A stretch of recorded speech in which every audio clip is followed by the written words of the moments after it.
حضرت آدم سے لے کر جناب عیسیٰ تک آپ سارے انبیاء کو پڑھ لیں، وہ سارے یہی کہتے رہے کہ اللہ کے رسول آنے والے ہیں، اللہ کے رسول آنے والے ہیں، وہ آنے والے ہیں۔ بس فرق اتنا ہے، وہ کہا کرتے تھے آنے والے ہیں اور ہم کہہ رہے ہیں کہ آ گئے ہیں۔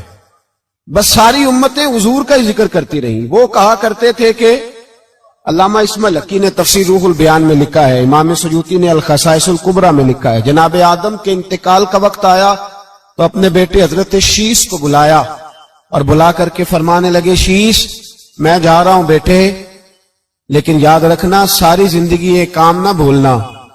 تو حضرت آدم کے صاحبزادے حضرت شیش عرض کرنے لگے، ابا جی وہ کون سا؟ کہنے لگے ہر وقت ہر روز اللہ کے آخری نبی پر درود و سلام پڑھتے رہنا۔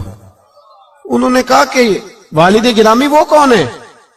تو حضرت آدم کہنے لگے، جب اللہ کریم نے میرے اندر روح پھونکی تھی تو میں نے جنت کے درختوں اور پتوں پر لکھا دیکھا تھا لا الہ الا اللہ محمد رسول اللہ صلی اللہ علیہ وسلم۔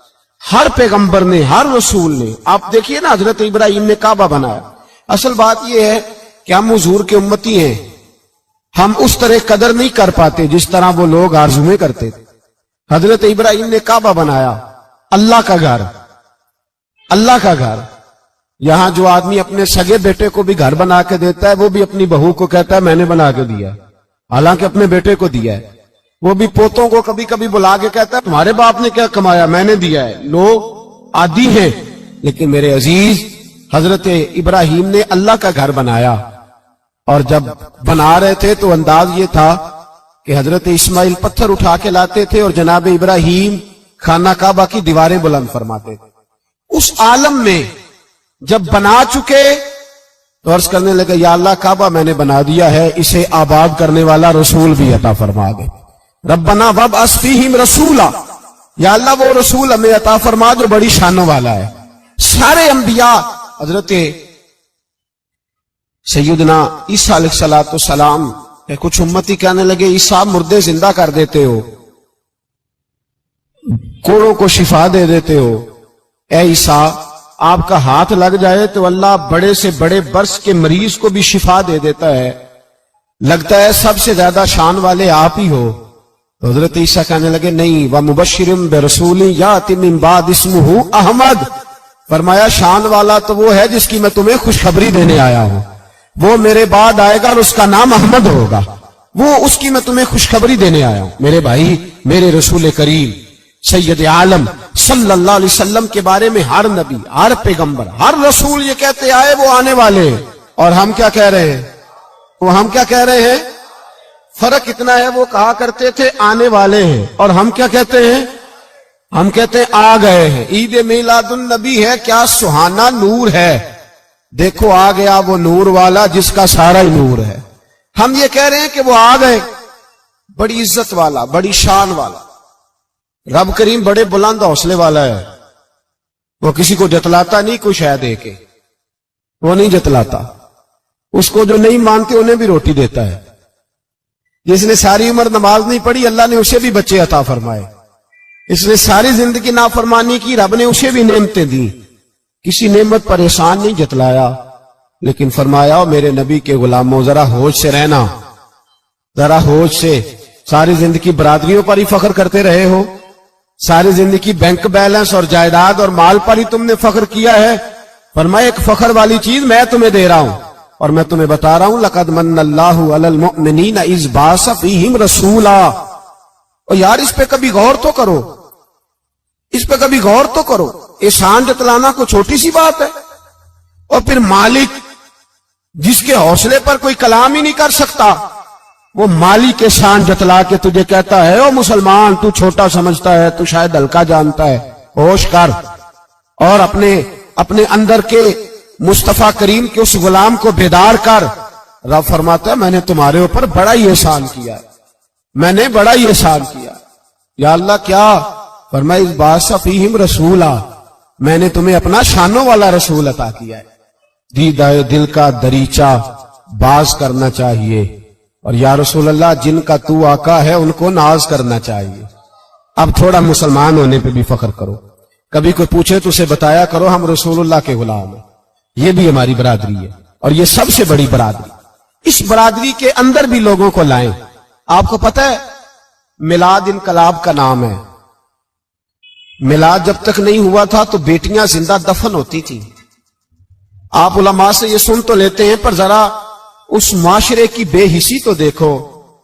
بیٹی جان ہوتی ہے باپ کی, بیٹی رونق ہوتی ہے گھر کی. ایک آدمی کے 11 بیٹے ہیں تو مجھے ایک دفعہ کہنے لگا دعا کریں اللہ مجھے بیٹی بھی دے. تو میں نے کہا 11 بیٹے ہیں, کہنے میری تو منجی نو رونا بھی کسے نہیں, بیٹے تو نہیں یہ کام کرتے. دعا کریں اللہ بیٹی دے, میری چارپائی کے پاس تو کوئی بیٹھے. او بھائی بیٹی جو اتنے وقار والی ہوئی تو آپ پڑھیے نا, حضرت داہیہ کلبی کہتے ہیں میں موجود تھا جب وہ شخص آیا تھا. لوگ 12 ربیع الاول کے اس معاملے کو معمولی واقعہ سمجھنے لگے. نہ بھائی ہم تمہیں پیغام دے رہے ہیں, یہ معمولی واقعہ نہیں. حضرت داہیہ کلبی کہتے ہیں اس شخص نے آ کے عرض کی یا رسول اللہ صلی اللہ علیہ وسلم میں نے 100 بچی زندہ دفن کی ہے, زندہ دفن. اور کہتے ہیں میری اپنی بیٹی, میں سفر پہ تھا تجارت پہ تو میرے پیچھے سے میرے گھر میں بیٹی ہو گئی. میری بیوی نے اپنے میکے جا کے چھپا دی. تو میں واپس آیا تو اس نے کہا بچہ ہوا تھا فوت ہو گیا, میں نے دفن کر دیا. جب بچی 4-5 سال کی ہوئی تو مجھے پتا چلا میری بیٹی ہے. کہتے میں اسے لایا اور میں نے اسے کہا میں تیرا باپ ہوں, تجھے تحفہ لے کے دوں گا, کھانا کھلاؤں گا.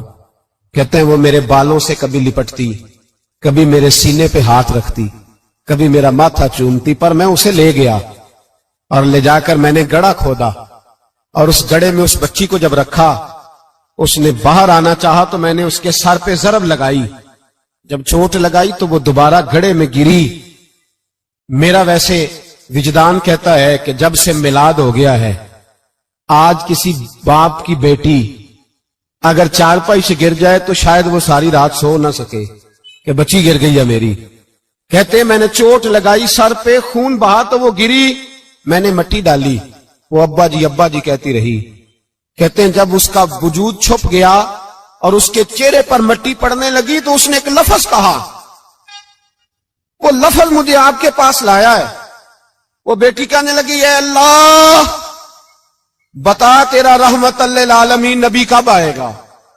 یا اللہ بڑی بیٹیاں دفن ہو گئیں, بڑی مائیں منڈیوں میں بک گئیں, غریب بڑے لٹ گئے, پریشانیاں بڑی بڑھ گئیں. اللہ بتا نا تو اسے کب بھیجے گا. اب کتنی دیر ہے, اندھیرا بڑا گہرا ہو گیا, اب نہیں جیا جاتا, اب نہیں سہا جاتا, اللہ تو کب بھیجے گا. حضرت داہیہ کلبی کہتے ہیں وہ بتا رہا تھا اور نبی کریم بار بار اپنی چادر کا پلو اٹھاتے تھے اور اپنے آنسو پوچھتے تھے. بار بار چادر کا پلو اٹھاتے تھے اور آنسو پوچھتے تھے, بار بار اٹھاتے تھے آنسو پوچھتے تھے. حضرت داہیہ کلبی کہتے ہیں حضور نے پوچھا تیری جرت کیسے ہوئی, تو حوصلہ کہاں سے لایا. اس نے کہا محبوبہ پتہ نہیں, لیکن قربان جاؤں یا رسول اللہ صلی اللہ علیہ وسلم میں نے آج سویرے آپ کے ایک صحابی کو یہ کہتے سنا ہے کہ وما ارسلناک الا رحمتا للعالمین. تو وہ یہ رحمت للعالمین کے لفظ ہیں یہ تو میں نے اپنی مرتی ہوئی بیٹی سے سنے تھے. تو آج جب میں نے اس کی زبان سے سنے تو میں نے کہا تو انہیں جانتا ہے. کہا جانتا ہوں. کہا مجھے بھی لے چل. تو حضور میں آپ کے دروازے آیا ہوں, رب معاف کر دے گا. تو میرے حبیب نے فرمایا چل پڑھ کلمہ, جو میرا کلمہ پڑھ دے اللہ اس کے سارے گناہ معاف کر دیا کرتا ہے.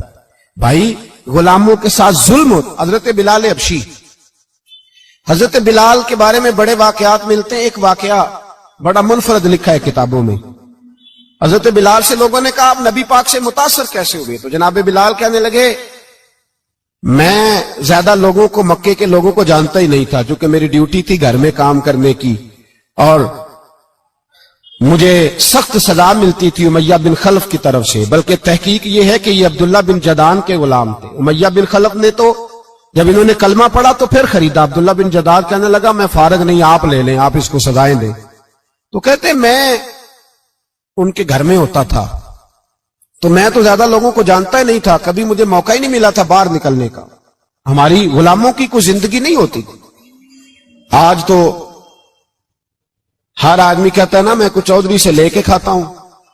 یہ جو تیرے اندر حوصلہ ہے نا یہ میرے رسول نے تجھے عطا فرمایا ہے, یہ میرے نبی نے تجھے دیا ہے, ورنہ تو غلام بکا کرتے.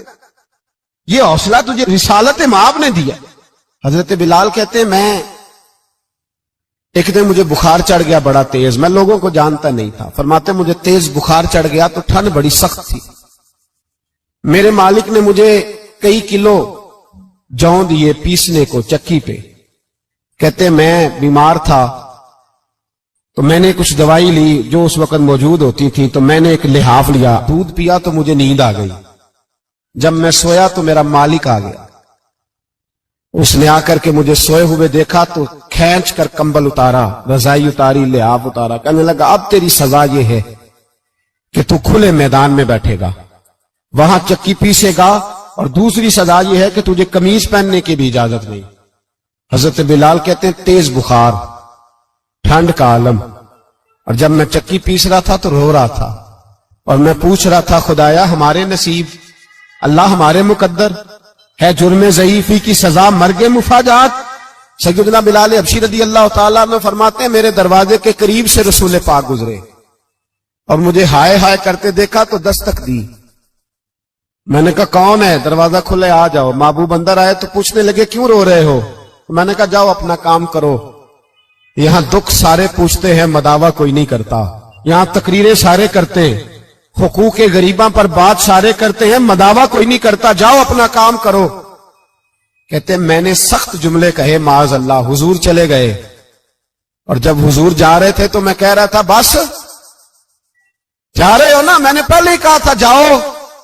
کہتے ہیں قربان جاؤں, تھوڑی دیر گزری تو اللہ کے رسول کے ہاتھ میں گرم دودھ کا پیالہ تھا, کھجوریں تھی. حضور تشریف لائے اور کریم رسول نے مجھے کھجوریں دی, دودھ پلایا اور کہا چل جا کمبل میں بیٹھ جا. تو میں نے کہا چکی کون پیسے گا, وہ تو بڑا مارے گا. کہتے ہیں لوگو اس نبی کا میلاد اور معراج بھول نہ جانا, اس رسول پاک کی محبتوں میں کمی نہ آنے دینا, اس محبوب کا نعرہ ساری دنیا میں لگا دینا. فرماتے ہیں میرے حبیب کے میں قربان جاؤں, مصطفیٰ کریم نے فرمایا تو بیٹھ رضائی میں اور آج تیرے حصے کی چکی میں پیسوں گا. کہتے ہیں ساری رات حضور چکی پیستے رہے, ساری رات. سویرے میں اٹھا اور میرے حبیب پاک نے مجھے وہ سارا کچھ دیا اور خود چلے گئے. اگلی رات پھر آئی تو حضور پھر آ گئے, مجھے پھر رضائی میں لٹایا, دودھ پلایا اور ساری رات چکی پیسی. کہتے ہیں بس تیسرے دن حضور چکی پیس کے جانے لگے تو میں نے قدم تھام لیے. میں نے کہا بیبا دنیا ساری جھوٹ بولتی ہے, زمانہ سارا غلط کہتا ہے, جو غلاموں کے حصے کا کام کرے وہ اللہ کا سچا رسول ہوا کرتا ہے.